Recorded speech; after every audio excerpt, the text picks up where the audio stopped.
Congratulations on making the ultimate combat system. You've got a perfect skill tree, a flawless set of perks, and mathematically proven battle mechanics. That one was tough to manage, good job. Only one problem, you've got no one to fight. You need a Bestiary. A Bestiary is the full catalog of enemies you're going to fight throughout a game. And to make a truly great one, you're going to need to put in some work. There's an art to it, but it's not a free-for-all.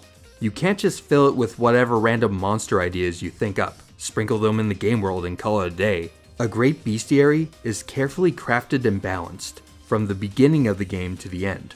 To make a fantastic Bestiary, you're going to need a wide variety of visual designs, but also a range of mechanics and AI behaviors that keep a player adapting and learning. What that exactly looks like can be different, depending on the style of game you're making and what your goals are. And there's a lot of space for a studio's personal flair too. Let's talk about Bestiary design, and go through how to balance the factors that can help make a game's enemies worth fighting. Know what else I'm fighting these days? Boredom. Know what I'm fighting it with? Skillshare.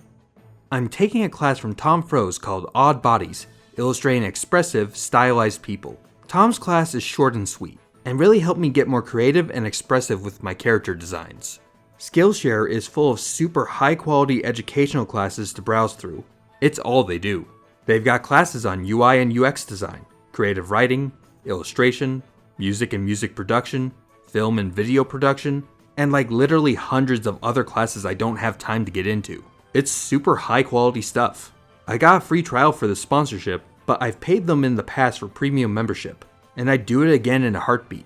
And you can get a free trial too. The first 1,000 people to click the link in the description will get a 2-month free trial of premium membership, so you can explore your creativity. Skillshare.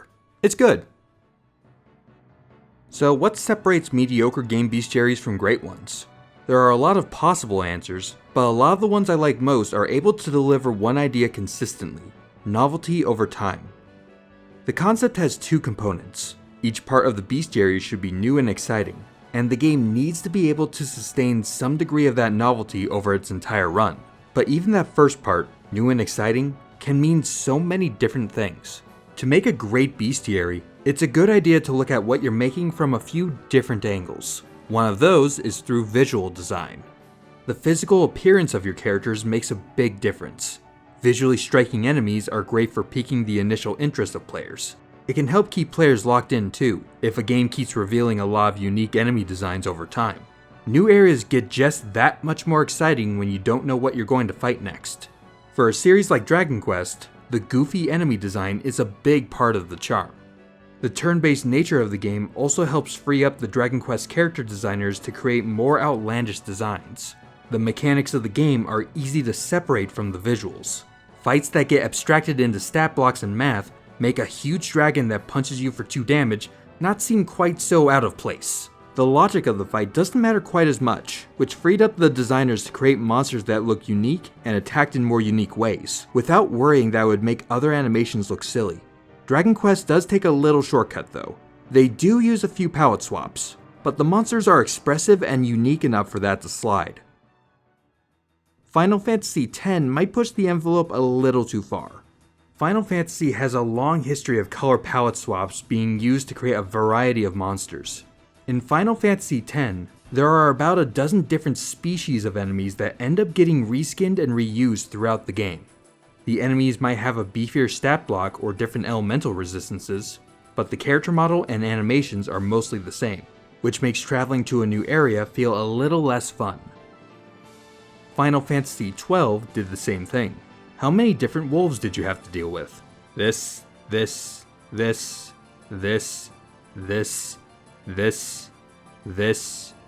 are like 12 of them. Obviously, it's a lot faster and easier to implement more enemies through palette swaps, and it might still be the right move to make for certain games and production pipelines. But the method isn't without its drawbacks. When attentive players notice that a new enemy looks and behaves identically to an old one, it can take the excitement out of discovering new things and lower player expectations. Besides just being fun to look at, unique character designs can help convey parts of a game's narrative and general tone. Halo is excellent at using its characters to help hint at the game's deep lore. The enemies of Halo fill some basic tropes: aggressive, durable brutes, the huge and armored hunters, the tough and disciplined elites, the small, weaker grunts. The enemies have great and distinct silhouettes to tell from a distance what sort of fights you're about to dive into. The character behaviors match their look, but the visual appearance is also a window into the game's narrative.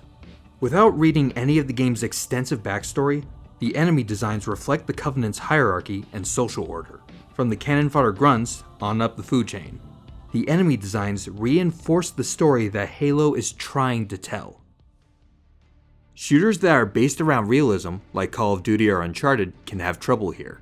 When your opponents are all just people, often with similar uniforms, it's really easy for the enemy designs to blur together.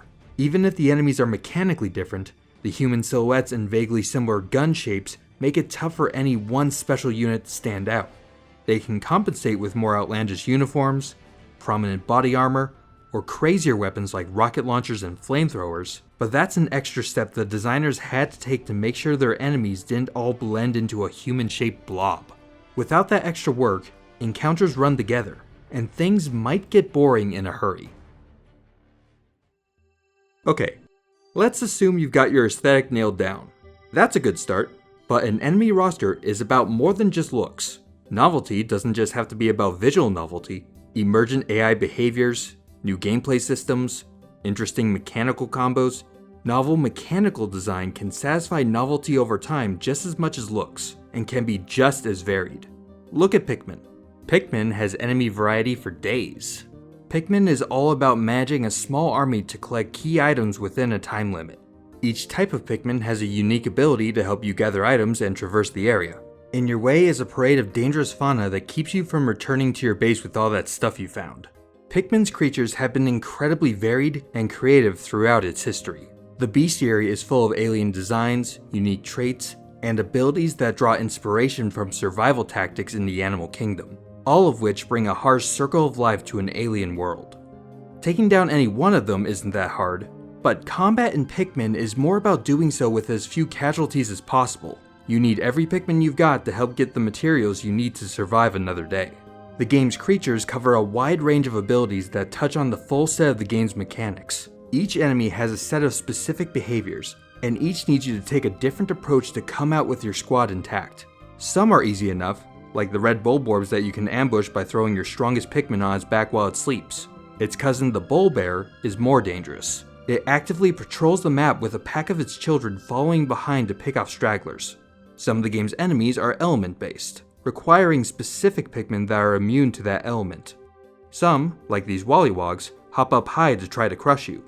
The green and red cannon beetles will spit out rocks to avoid, or homing rocks that you can use to turn the fight back on them. There are flying types like the swooping snitchbug that act as disruptors to throw a wrench in another battle and slow you down, or some types that camouflage and ambush you when you don't expect it. In Pikmin, the fights work on one level as action-oriented battles, but they also act as a way to make you think about time management and efficiency, to approach each encounter carefully and wait for when the battle is most advantageous to you. The alien setting helps the Bestiary work on a meta level with specific mechanics in the games. Bread bugs carry your items back into their nests and have to be defeated through a tug of war or by throwing Pikmin on them to release their stolen goods. The antenna beetle sends out a sound wave that works exactly like your whistle, calling your Pikmin away from you. The Puffstool mini-boss releases spores that turn your Pikmin hostile. The setting makes otherwise implausible mechanics fair game to play around with. Pikmin's designers put that freedom to good use and made the game's Bestiary a challenging, varied, and creative obstacle that elevates the game overall. Pikmin's enemy variety is an excellent goal for action games to aim for. It has a well-rounded set of distinct behaviors and mechanics that let designers compose fun combat scenarios that challenge the player. Mega Man, Hollow Knight, and Doom all hit some of the same highs. Zelda does too, including Breath of the Wild. But Breath of the Wild runs into a little complication as it tries to hit that novelty over time goal. There are a large number of different enemies. You've got your Bokoblins, Moblins, Lizalfos, Octoroks, another Bokoblin, Choo-Choos, Keese, another Lizalfos, another Bokoblin, Hinox, Lynels, a skeleton Moblin, and another bokoblin. I'm leaving some out. Breath of the Wild has a vast, rich combat system and a lot of enemies that interact with practically every part of it. If you total them all up, the game has about the same size bestiary as other 3D Zeldas, but why doesn't it feel like there's that many? At least it seems that way to me. I think it comes down to a combination, the vast scope of the game, and how over the course of it you can fall into a familiar pattern with how you fight monsters. From the snowfields to the desert, in almost every area you'll find packs of the more common enemies. You'll fight a mix of bokoblins, moblins, and Lizalfos with minor variations of each. There's not that much exclusivity in where enemies are placed. There are some, like the Moldugas in the desert or the Guardian Scouts in shrines, but the enemy lineup is not all that different place to place. As you clear Divine Beasts and explore more, some will change color and get some simple stat buffs, but mechanically it's roughly the same experience. The only exception is the Yiga Blade Masters and the Foot Soldier Archers that show up after clearing their hideout. Other than that, the cast is static, no matter where you are or how far you get. After fighting a few, you'll figure out a familiar pattern to beat each of them, which you might be using more often than you'd like. Sprinkled in will be a few of the rarer ones to spice things up mechanically. The elemental choo-choos explode when defeated. Lionels are complex, dangerous fights, and are some of the most fun to fight one-on-one and put all of your combat skills to the test. There's the occasional Wizrobe that calls down some wild weather effects, but then it's back to the basic trio. Even some of the less common ones like the Octoroks and Keese are underwhelming. They'll go down in 1 or 2 hits, or the Mini Talos with 1 bomb, or one-shotting those Wizrobes with the opposite element. Sure, you could deal with them all in fun ways. Setting up traps and using the environment to take out easy enemies is fantastic. The craftsmanship of the clockwork systems in Breath of the Wild and how the game lets your imagination run free and lets the world respond is incredible. But you could just deal with each fight normally, and it's faster too. The path of least resistance is a compelling force. Even though the attack variety is totally there, it might not be seen or used to its full potential. If the depth is never seen, it can't help spice up the monotony of the same monsters being dealt with the same way. Speaking of dealing with monsters the same way, there is one more thing to watch out for. Reskinned mechanics aren't new mechanics. Lately I've played through Paper Mario the Origami King. It's actually pretty fun. I know, I'm shocked too after all the modern Paper Mario complaining I've been doing, but its enemy variety is a little lackluster. Paper Mario the Origami King is a turn-based RPG like the others, but it has a rather unique puzzle-focused battle system.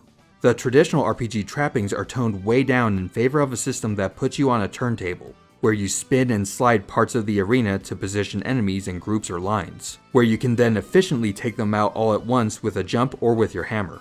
It's alright, and it's much more engaging than the bare bones RPG light systems in Color Splash and Sticker Star, but the system doesn't have a lot of staying power, and a lot of that is caused by how it differentiates its normal enemies.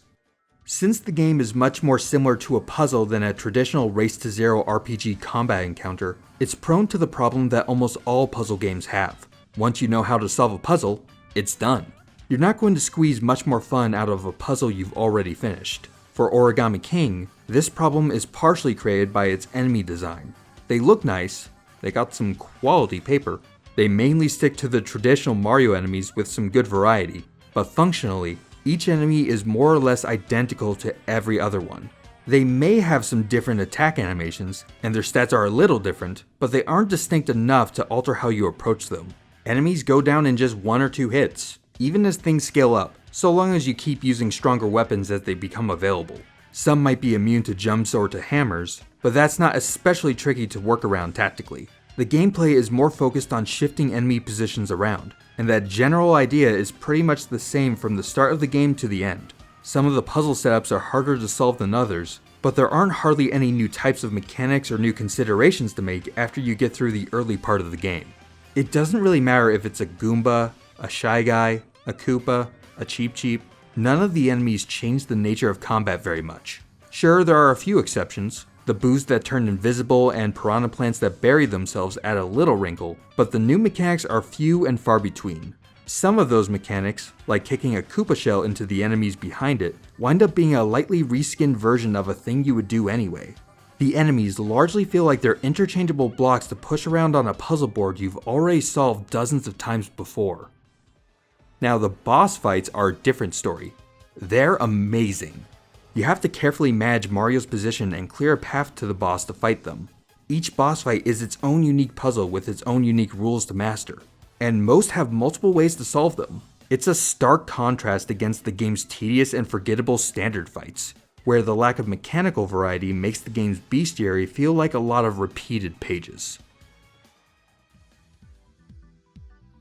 We're just scratching the surface of bestiary design here, but designing your enemies with novelty over time in mind can help get the game's enemy roster off on the right foot. Leave a comment below about some of your favorite bestiaries, interesting enemies, or even counterexamples that might help highlight some interesting takes on enemy design. We might do a future episode and dive deeper into the topic. As long as you're surprising your players, you can make your fights worth fighting.